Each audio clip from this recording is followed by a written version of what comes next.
la première lecture dans le livre d'Éphésiens chapitre 1er, 4e verset jusqu'au 5e verset.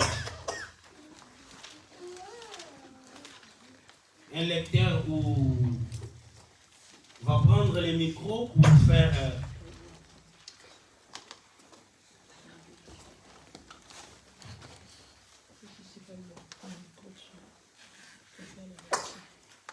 Éphésiens chapitre 1, verset 4 à 5.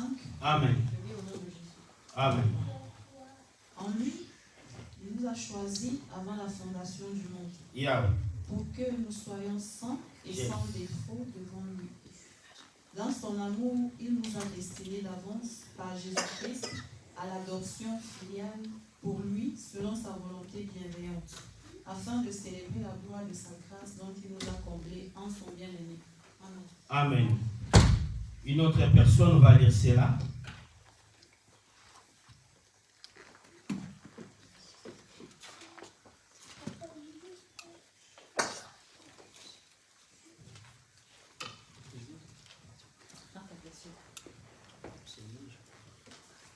Éphésiens chapitre 1er, verset 4 à 5. Éphésiens 1, verset 4 à 5, je demande du Seigneur. Amen.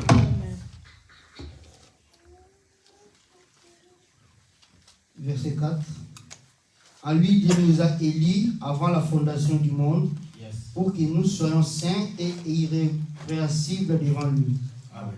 Nous ayant prédestinés dans son amour à être ses enfants, adoption par Jésus-Christ, selon les bons plaisirs de sa volonté, à la louange de la gloire de sa grâce qu'il nous a accordée en son bien-aimé.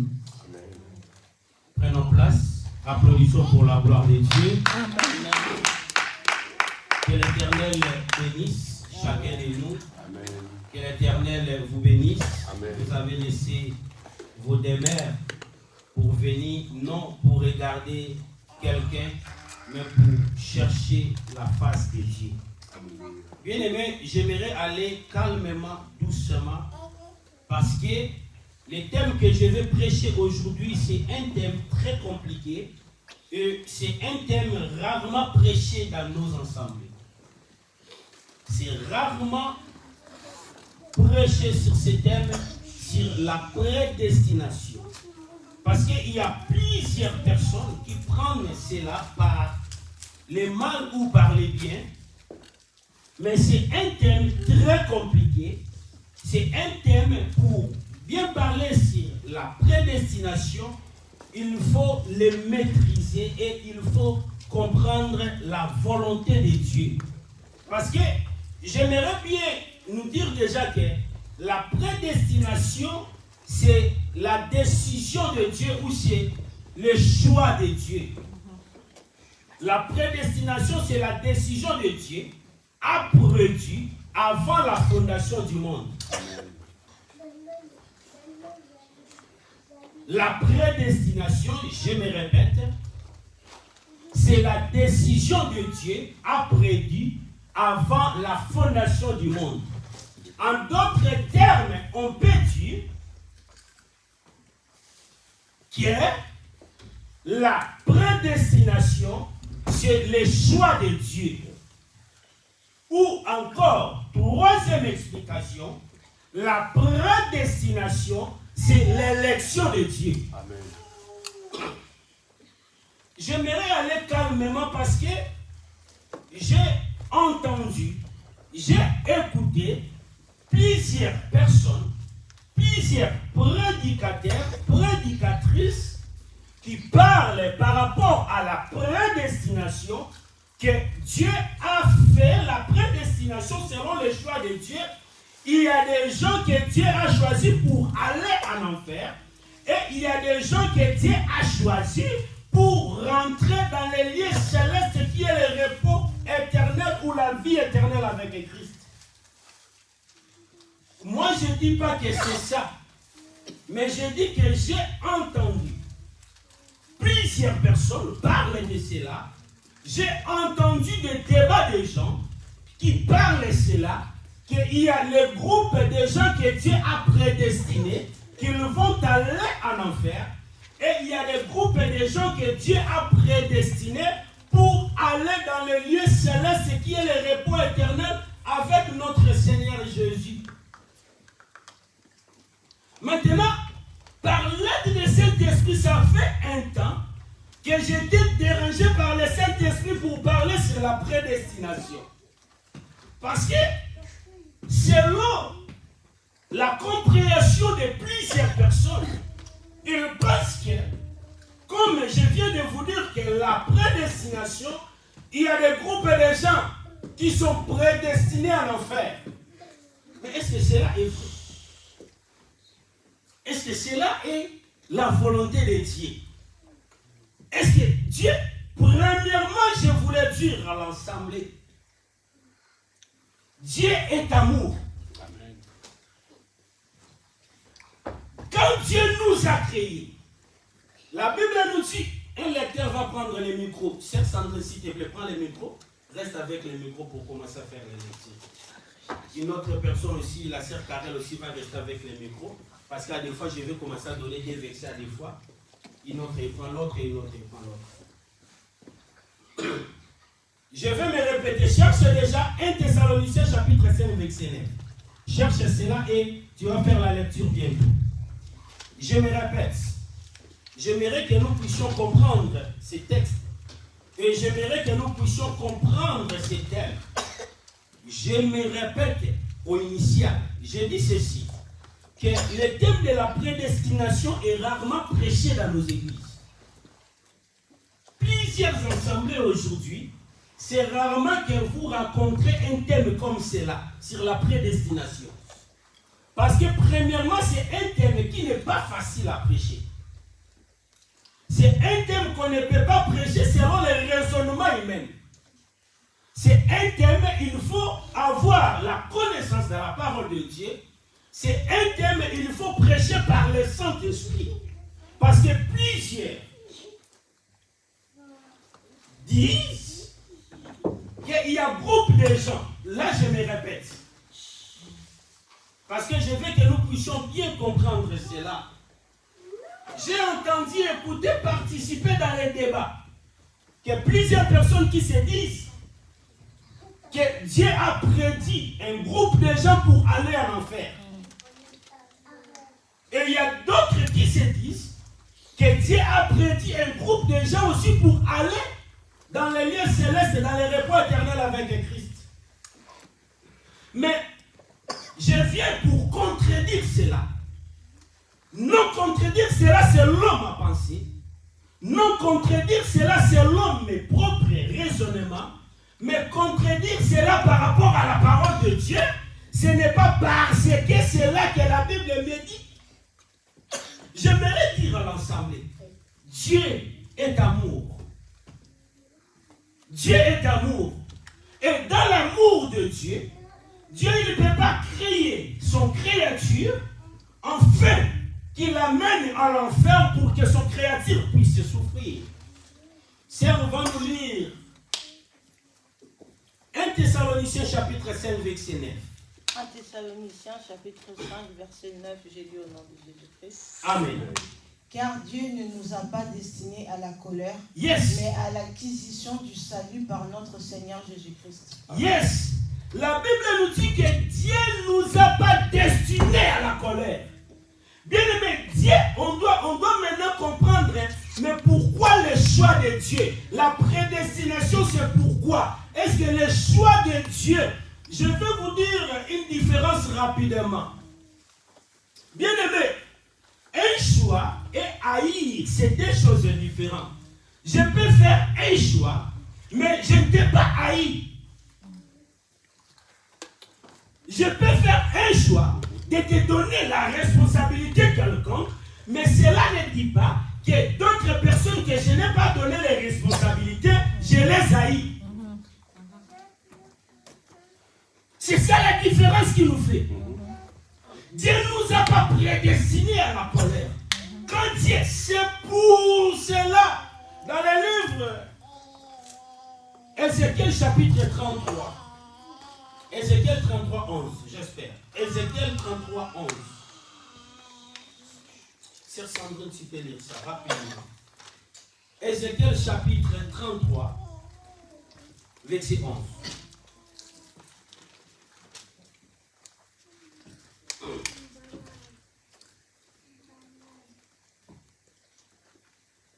Ézéchiel 33, verset 11, je lis au nom de Jésus-Christ. Amen.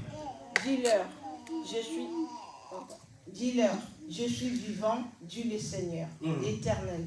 Ce que je désire, ce n'est pas que les méchants meurent, c'est qu'ils changent de conduite et qu'ils vivent. Et ça veut dire, selon Dieu, même si tu prends Ézéchiel toujours 18, ça veut dire, selon Dieu, Dieu n'aime pas les morts de méchants. Pourquoi Dieu n'aime pas les morts de méchants? Parce que Dieu n'aime pas ces créatures qu'il a tout fait avec souffrance pour qu'ils puissent aller en enfer. Est-ce que tu as lu Ézéchiel 18, 23? Ézéchiel 18 et 23. Ézéchiel 18, 23, je lis au nom de Jésus. Amen. Ce que je désire est que le méchant meure, dit le Seigneur, éternel. N'est-ce pas qu'il change de conduite et qu'il vive? Yes, amen. C'est-à-dire selon Dieu. Mais pourquoi Dieu ne veut pas que les méchants meurent avec leur méchanceté? En d'autres termes, je peux dire les païens, ou à d'autres termes les pécheurs. Parce que tout païen, ce sont des pécheurs. Tout païen, ce sont des pécheurs. Parce que vous savez, dès qu'on est né avec la nature des péchés sur nous. Il y en a plusieurs personnes qui se disent, moi je ne pars pas à l'église, mais moi je fais bien. Je fais du bien aux gens, moi je ne fais pas du mal. Non, c'est autre chose. Tu ne peux pas commencer à aller à l'église, croire à Christ, mais la nature des péchés est en toi. La personne qui brise la nature des péchés, c'est Jésus. Amen. C'est-à-dire, quand une personne rencontre Jésus dans sa vie, la nature des péchés directement est tuée. C'est ça ce que l'apôtre Paul nous explique dans le livre de Romains chapitre 6, par rapport à l'homme du péché qui habite à nous. L'homme du péché qui habite à nous, si on ne croit pas à Christ, ou on ne vient pas à l'église, on n'a pas crié à Christ, on reste à la maison pour dire que moi, même si tu ne tues pas, même si tu... La nature du péché est brisée quand nous... Alléluia. C'est-à-dire selon le choix de Dieu, selon la prédestination, Dieu ne nous a pas prédestinés à la colère. Dieu ne nous a pas destinés à la colère. Mais la décision de la prédestination, oui, Dieu fait le choix. Mais le choix et haï, c'est deux choses différentes. Alléluia. J'aimerais aller dans deux exemples bibliquement. Je vais prendre l'exemple de Caïn et Abel.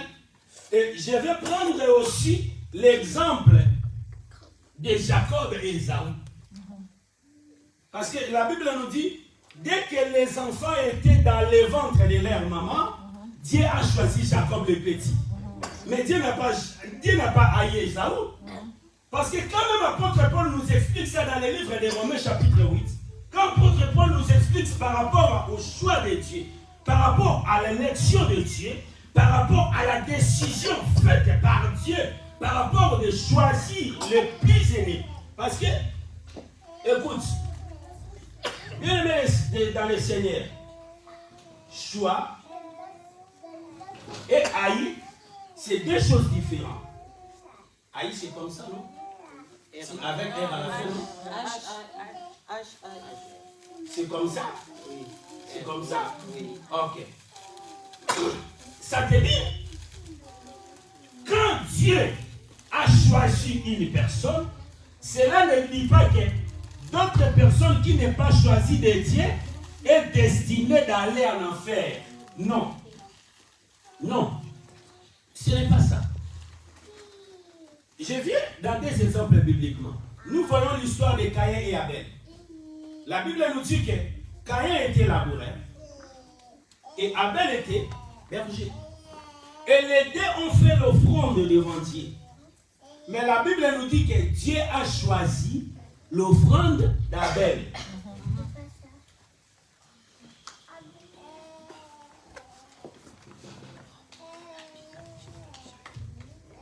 Dieu a choisi l'offrande d'Abel. Le fait que Dieu a choisi l'offrande d'Abel, cela ne signifie pas que Dieu a haï l'offrande de Caïn. Et même dans la conversation, j'espère que c'est dans Genèse chapitre 4. J'espère que c'est dans Genèse chapitre 4, ma sœur. C'est important de faire la lecture pour bien comprendre cela. Je commence le début. Tu peux commencer verset 2 ou verset 3. Genèse chapitre 4, verset 2, je lis au nom de Jésus. Amen. Elle enfanta encore son frère Abel. Yes. Abel fut berger et Caïn fut laboureur. Ok. Au bout de quelque temps, Caïn fit à l'Éternel une offrande des fruits et de la terre. Et Abel, de son côté, en fit une des premiers-nés de son troupeau et de leur graisse. Yes. L'Éternel portant un regard favorable sur Abel et sur son offrande. 5. Mais il ne porta pas un regard favorable sur Caïn et sur son offrande. Caïn fut très irrité et son visage fut abattu. 6. Écoute, continue ma sœur. Et l'Éternel dit à Caïn. Écoute maintenant ce que l'Éternel dit à Caïn. Ça veut dire, le fait que l'Éternel a choisi l'offrande d'Abel, cela ne dit pas que l'Éternel a haï Caïn ou veut envoyer Caïn dans l'enfer. Écoutez maintenant la réponse de Jésus, de Dieu. 6. Et l'Éternel dit à Caïn, pourquoi es-tu irrité et pourquoi ton visage es-tu abattu? Certainement, si tu agis bien, tu relèveras ton visage et si tu agis mal, le péché se couche à la porte. Merci. Merci ma sœur, c'est bon. Vous savez, Dieu a honoré, Dieu est juste.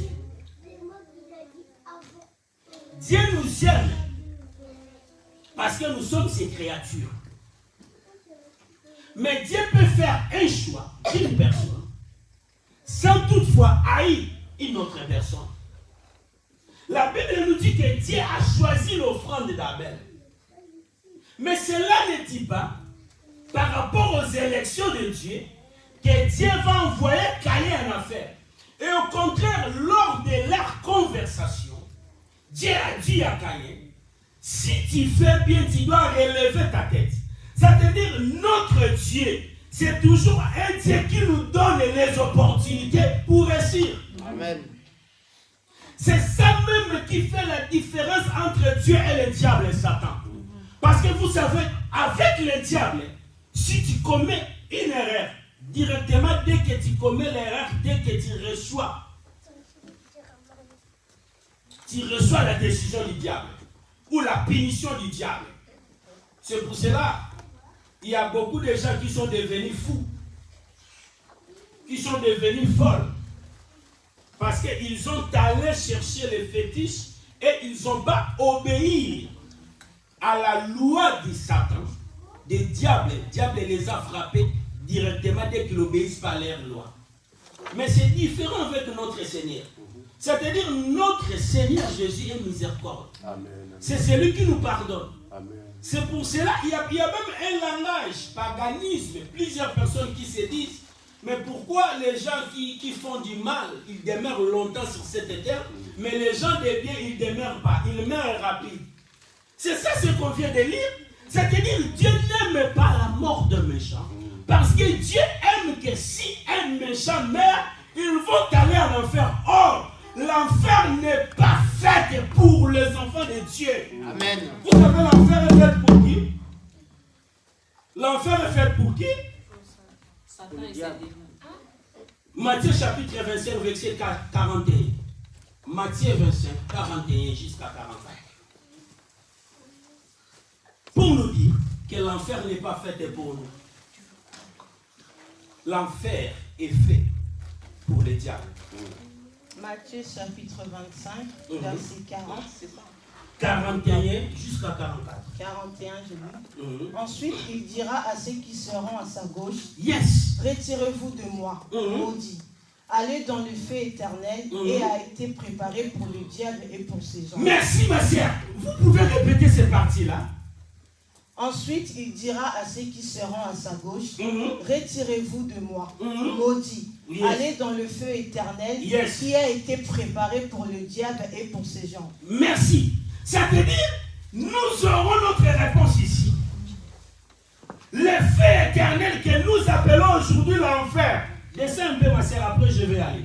42. Yes. Car j'ai eu faim et vous ne m'avez pas donné à manger. Yes. J'ai eu soif et vous ne m'avez pas donné à boire. Yes. J'étais étranger et vous ne m'avez pas recueilli. Yes. J'étais nu et vous ne m'avez pas vêtu. Yes. J'étais malade et en prison et vous ne m'avez pas visité. Yes. Ils répondront aussi, Seigneur, quand avons-nous vu ayant faim et ayant soif, ou étranger, ou nu, ou malade, ou en prison, et ne t'avons-nous pas assisté? Yes. Et il leur répondra, yes. Je vous l'ai dit en vérité, toutes les fois que vous n'avez pas fait ces choses à l'un de ces plus petits, et c'est à moi que vous ne l'avez pas faite. Yes. Et ceux-ci iront au châtiment éternel, mais le juste à la vie éternelle. Yes, écoute, merci ma sœur Sandrine.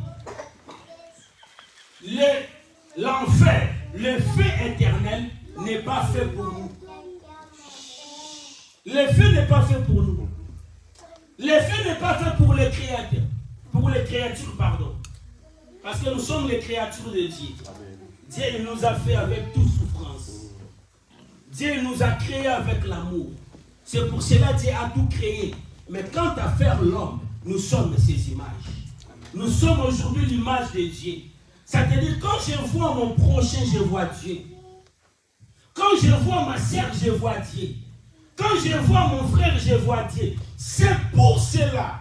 Je peux mettre entre parenthèses par rapport à mon prédication, je vais revenir. C'est pour cela que je dis souvent aux enfants de Dieu, dans l'église, une vraie église qui habite la plénitude du Saint-Esprit, c'est une église qui habite dans l'amour fraternel.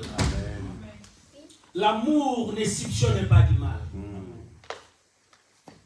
L'amour ne fait pas du mal à quelqu'un. L'amour ne parle pas quelqu'un du mal au dos. C'est ça. Une vraie église, c'est une église qui vit dans l'amour du Seigneur. Parce que quand je te vois, je vois l'image de Dieu. Quand je te vois, je vois, oh, c'est pour cela. La Bible nous dit, Dieu nous dit, vous mourrez comme des hommes. Par là, moi, je vais comprendre que moi aussi, je suis Dieu. Je suis petit Dieu, mais c'est comme dit la parole de Dieu, je n'invente pas. Parce que la parole de Dieu nous dit que vous êtes des petits dieux. Mais comment vous mourrez comme des hommes? Bien-aimés dans le Seigneur, tu es un petit Dieu. Avec Dieu t'a donné la force et le pouvoir. Amen. La force que Dieu t'a donnée, il faut agir. Amen. Si tu veux agir. Amen. Parce que tu es un Dieu. Tu as le pouvoir, tu as l'autorité, tu as la capacité de parler et les choses s'accomplissent. Amen, amen. Quand je vois mon prochain, je vois Dieu. Et quand je vois Dieu, il faut que je craigne Dieu davantage. Craindre Dieu davantage. Aimer. Mon frère et ma sœur. Alléluia. L'amour ne soupçonne pas. L'amour ne fait pas du mal. Et aujourd'hui, combien de chrétiens qui cherchent à nuire leurs propres frères dans l'église? Aujourd'hui, combien les serviteurs de Dieu cherchent à nuire leurs collègues pour l'église qui ne nous appartient pas, pour l'église qui appartient à Dieu. Mais aujourd'hui, on se tue, on se fait du mal pour quelque chose qui n'est pas de nous, qui ne nous appartient pas, mais qui appartient à Dieu. Dieu n'a pas fait l'enfer pour nous, mais Dieu a fait l'enfer pour le diable et ses anges. car diable a désobéi à Dieu. Il a été jeté avec d'autres anges qui l'étaient entraînés. Et à cause de cela, parce que l'enfer, c'est une punition. Mais l'enfer, ce n'est pas une punition temporelle. Mais l'enfer, c'est une punition éternelle. Or, Dieu aussi nous punit. Mais Dieu ne peut jamais permettre qu'il puisse nous punir éternellement. Or, nous aussi, dans nos maisons, nous punissons nos enfants. Quand ils commettent l'erreur, nous les punissons. Mais les punitions que nous donnons à nos enfants, c'est les punitions temporelles. C'est comme Dieu. C'est-à-dire, Dieu peut nous châtier, mais ça sera temporellement. Par rapport aussi à nos erreurs, nos bêtises, Dieu peut nous châtier, mais non pour du mal, mais pour nous redresser. Amen. Parce que quand chaque parent éduque ses enfants, donne la décision, dire à ses enfants, donne la punition à ses enfants, ce n'est pas pour nuire son propre enfant, mais c'est pour le faire redresser. C'est pour le faire rentrer dans la bonne voie. C'est comme Dieu. C'est-à-dire, si Dieu nous châtie, ce n'est pas que nous puissions aller en enfer, mais c'est pour nous faire rentrer dans la voie qui amène au salut. Amen. C'est ça ce que Dieu aime pour nous. Le choix de Dieu, ce n'est pas que Dieu nous a haïs. Ou ce n'est pas que Dieu nous. C'est pour cela, vous savez, à des fois même dans nos propres maisons, je vis peut-être des parents qui font des business, qui donnent la responsabilité peut-être à un fils ou à une fille. Mais cela ne dit pas que, comme j'ai donné peut-être la responsabilité au deuxième ou au troisième ou à la première fille, ou au premier fils, ou aux dernières, cela veut dire que d'autres enfants, je ne les aime pas. Non. Tous sont mes enfants. Mais peut-être que je donne la responsabilité à un autre enfant. C'est-à-dire la responsabilité que je peux donner à un autre, ça ne peut pas déranger un autre enfant si nous avons l'amour. Mais par rapport au Caïn et par rapport à Abel, Caïn a eu le mauvais cœur, le mauvais désir par rapport au bien de son frère. Vous savez, si ton frère est bien, c'est pour vous tous. Aujourd'hui, on voit même sur la télévision, on voit que les frères se tuent. Les frères, ils arrivent jusqu'au tribunal. Manque de l'amour. Bien-aimés, cette assemblée va aller en avant si nous sommes un en esprit. On ne peut pas être nombreux. Mais si avec les paix des gens qu'on est, mais si nous avons l'amour, c'est ce qui compte. Amen. Vous savez, quand Jésus a commencé à donner ses lois, Moïse a donné plusieurs lois. Il y avait plusieurs lois. Un jour, je vais vous enseigner. Il n'y avait pas que seulement 10 lois. Les 10 lois de Moïse, c'était les lois que Dieu lui-même a données. Mais il y avait plus de 300 quelques lois en Israël. Je vais vous enseigner ça, chacune des lois, un jour. Il y avait plusieurs des lois. Malgré plusieurs aujourd'hui, nous connaissons que les 10 commandements. Et nous parlons que parce que manque aussi de lire la Bible, manque aussi de refuser les enseignements. Il y avait plusieurs lois au temps d'Israël. Il y avait, je dis bien plusieurs lois. Mais quand Christ est venu, qu'est-ce que Christ a dit par rapport à toutes ces lois? Christ nous a donné seulement des lois. Les 2 lois que Christ nous a données, c'était quoi? Tu aimeras le Seigneur ton Dieu et ton prochain comme toi-même. Première, tu aimeras ton Dieu, plus que tout autre chose. La deuxième, tu aimeras ton prochain. Tu aimeras ton prochain. Et hier, j'étais très choqué en écoutant un serviteur de Dieu. Il a déjà parlé ça longtemps quand j'ai partagé avec les prophètes d'Israël. Mais moi, j'avais entendu ça hier. J'avais écouté ça hier.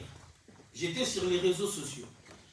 J'étais très touché, j'étais ému de toucher. Même quand on vient aujourd'hui dans la voiture, on parle avec l'homme de Dieu, l'apôtre et la fille Joyce. J'écoutais un homme de Dieu que je l'ai respecté. Je l'ai respecté, pas maintenant. Parce que dès que j'ai écouté, j'ai vu que qu'il n'a pas dans les bons chemins. Lors de sa prédication, il dit qu'il aime son prophète plus que Jésus. Je suis aux larmes. Je voulais même me coucher. Je suis réveillé. J'ai téléchargé la partie de la vidéo. J'ai envoyé ça au prophète Israël. Je l'ai appelé directement. Il était en ligne, je l'ai appelé directement. J'ai dit, prophète, écoutez cet homme de Dieu, les choses qu'il dit. Il aime son prophète plus que Jésus. Lors de la prédication comme ça, il dit, j'étais très choqué. Le prophète m'a dit, mon frère, tu sais pas, moi j'ai déjà entendu ça. J'étais très touché. Comment quelqu'un peut aimer son prophète plus que Dieu? Bien aimé, je suis votre pasteur. Mais si vous voulez me faire comme un Dieu, je refuserai. Pourquoi je refuserai? Vous savez, il y a d'autres erreurs que les gens font, même à l'église font. Si je ne me soulève pas pour arrêter cela, les retours de colère de Dieu peuvent venir sur moi. Parce qu'un berger, c'est quelqu'un qui éveille. S'il nous voit une bêtise quelconque qui n'est pas droit dans la chemin de Dieu, il faut se lever pour dire ça non, ça non. Un jour aussi, Pierre s'est levé. Et aujourd'hui, il y a des assemblées. Aujourd'hui, il y a des pasteurs qui ont tourné leurs assemblées aux doctrines diaboliques, en enseignant à leurs disciples, en prenant leurs photos, des maîtres dans leur maison. Parce que quand les diables vont venir, quand les esprits mauvais vont venir, vont rencontrer la photo de leurs prophètes ou de leurs pasteurs, les diables ne vont pas entrer. C'est faux et c'est article. Une seule chose qui fait trembler les diables, c'est Jésus. Amen. Amen. Jésus, le diable pour t'attaquer ne va pas avoir peur de ton pasteur Paul. Non. Lui-même est Christ. 40 jours de prière. Il n'y a personne sur cette terre. Il est têtu comme un diable. Le diable, c'est un têtu. Vous savez, j'ai vu des enfants redressés par rapport aux chicotes. J'ai vu des enfants redressés par rapport à la punition. Mais pas chez les diables.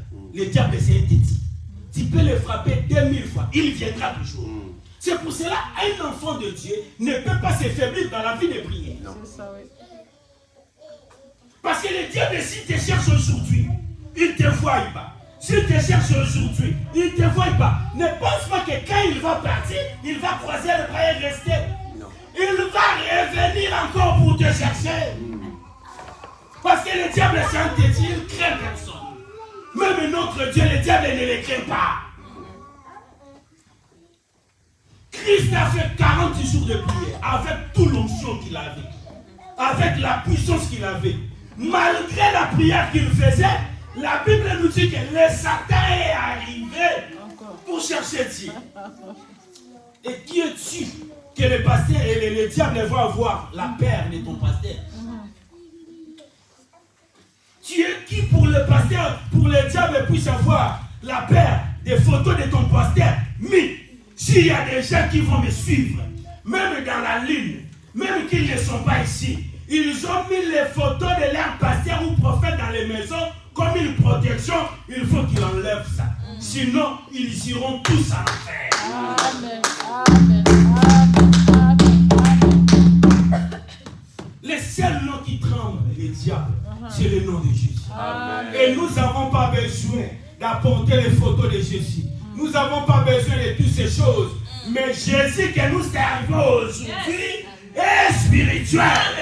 Pourquoi Christ est devenu spirituel? Pour habiter dans nos corps. Ça veut dire aujourd'hui, nous apportons Jésus à nous. On n'a pas besoin d'extravagance.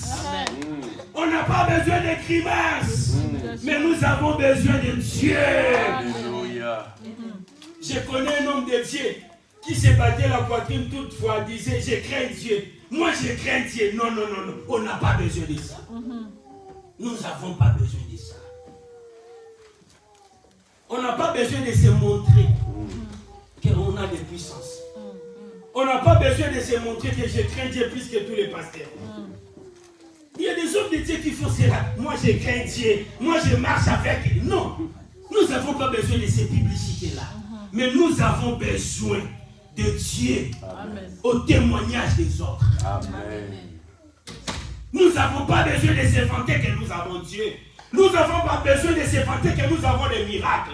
Nous n'avons pas besoin. Vous savez, même un jour, quand vous allez commencer à me voir, à parler que j'ai les miracles, j'ai Dieu, c'est le carrément. Viens me voir à côté pour me dire, pasteur, c'est le carrément. Tiens, tu commences à aller à côté. Il y a des choses, si tu me vois, parle-moi. Mais comme ton pasteur, parle avec respect. Est-ce que vous comprenez ces choses? Amen. C'est pour cela même Moïse, quand il a rencontré Dieu, est-ce que je suis dans l'air? Parce qu'il y a beaucoup de choses. Peut-être on va continuer les dimanches prochains.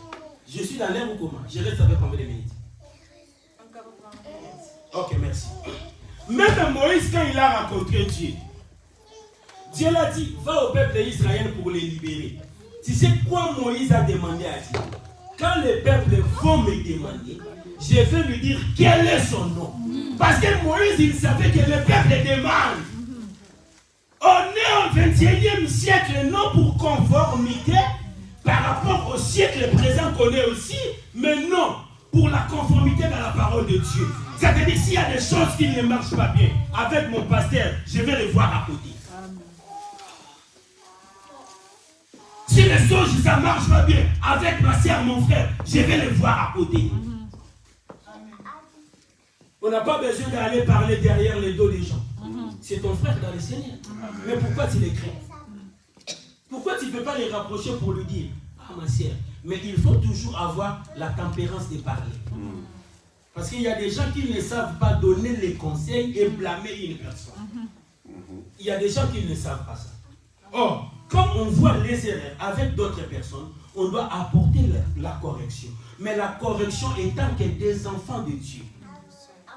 La manière et la façon. Vous savez, tu peux donner les conseils à une personne, mais tu peux les faire perdre dans les chemins de Dieu parce que comment on appelle ça? Ta façon de parler, c'était mal. Tes démarches, c'était mal. Je reviens dans ma prédication. Dieu a créé l'enfer pour le diable. Mais Dieu fait le choix.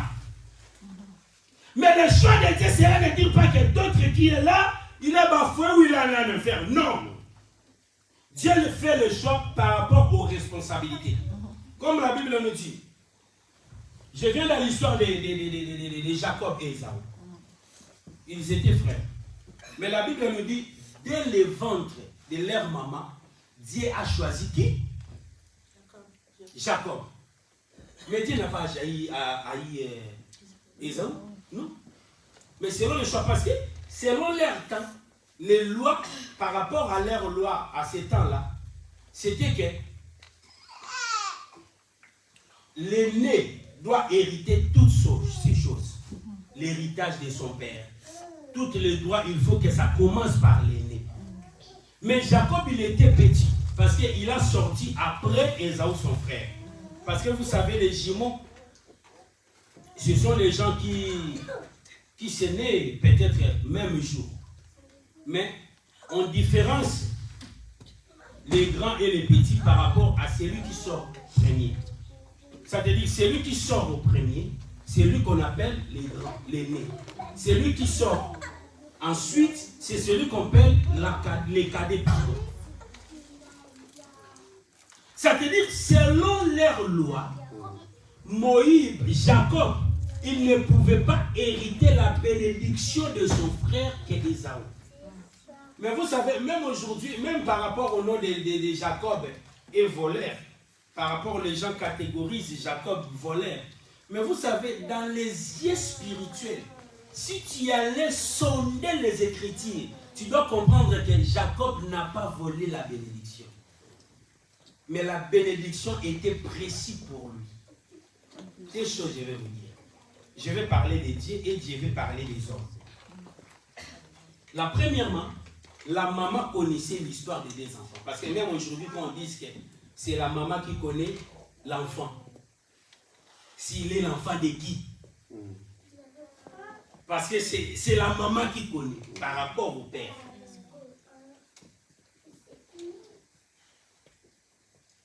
Dieu a parlé avec maman, Rebecca. Ça te dit, malgré Isaac voulait bénir Jacob, mais maman connaissait ce que Dieu lui avait parlé. Maman, elle ne pouvait pas faire l'erreur. Parce que leur mère aussi, Rebecca, elle n'avait pas fait l'erreur de dire à Jacob que ton père veut bénir ton frère. Allez, fais ceci, fais ceci, fais cela. Non. Elle n'a pas eu tort. Pourquoi? Parce qu'elle a parlé avec Dieu. Elle connaissait ce que Dieu lui avait dit. Si elle l'a laissé, ce n'était pas bon pour elle. Parce qu'elle connaissait la vérité. Parce que si ce n'était pas le cas, que Dieu ne lui avait pas parlé, elle ne voulait pas dire à Jacob d'aller chercher pour cela, pour qu'il puisse hériter la bénédiction de son père. Mais elle a fait cela parce que Dieu lui avait donné. La première partie, c'était la volonté de Dieu. Maintenant, on vient dans la deuxième partie. Jacob n'a pas volé la bénédiction. Vous savez pourquoi? Demandez-moi pourquoi. Parce que leur loi était quoi? Était comment? Que l'aîné doit hériter, non? Si le père n'est pas là, c'est l'aîné qui doit hériter, parce que c'était leur loi. C'est pour cela même lui-même, Jacob, quand il était parti dans la maison de son oncle, qu'il voulait avoir la fille de son oncle comme une épouse, Jacob, il a choisi la petite. Mais selon leur loi, la petite, elle ne peut pas aller au mariage sans toutefois que l'aîné puisse aller au mariage. C'était la même chose. C'est-à-dire, Jacob, comme il était petit, il ne pouvait pas hériter l'héritage, la bénédiction de son père parce que son frère aîné, Ésaü, était là. Mais oui, Jacob, il n'avait pas volé la bénédiction. Vous savez pourquoi? Vous savez pourquoi? Parce que, écoutez maintenant, c'est l'état qu'on est aujourd'hui dans le monde. La Bible nous dit un jour, Ésaü a sorti du champ parce qu'il était chasseur. Quand il sortit, il avait faim. Est-ce que vous comprenez cela? Il avait faim. Et quand il avait faim, quand il est sorti du champ, il vient rencontrer son frère à faire quelque chose à manger. Et a demandé à son frère, donnez-moi à manger. Son frère, il a dit quoi? Son frère, il a dit quoi? Vends-moi ton droit de naissance. Merci. Vous voyez maintenant qu'il n'avait pas volé. Son frère a dit, vends-moi ton droit de naissance. C'est par cela que la bénédiction a été transmise. Il y a plusieurs personnes aujourd'hui qui vendent leur bénédiction à cause des petites choses de ce monde. L'ignorance. Par rapport aux erreurs, par rapport aux bêtises. Aujourd'hui, quand les gens vont aller au fétiche pour aller chercher l'argent, ils vendent leur bénédiction. Sans toutefois qu'ils sachent. Aujourd'hui, quand les gens font n'importe quoi pour gagner, ils vendent leur bénédiction sans toutefois les savoir. C'était la même chose qui était arrivée. C'était la même chose. Jacob a dit, vends-moi ton droit d'aînesse. C'est-à-dire, moi je viens, vieux, l'aîné, toi tu deviens petit. Et l'erreur qu'Ésaü a fait à cause de la faim, ce n'est pas bon la faim. Ce n'est pas une bonne éducation, une bonne punition de donner à nos enfants. La faim envoie quelqu'un à faire des bêtises, n'importe quoi, à cause de la faim, à cause des manques de manger. Vous savez, on peut tout donner comme punition, mais pas des punitions de manger. C'est très dangereux. Moi, un jour, je voulais aussi voler parce que j'avais faim. Je suis parti au marché. Je vivais avec mon défunt frère. Il est déjà mort, mon frère. Je donne ce témoignage rapidement.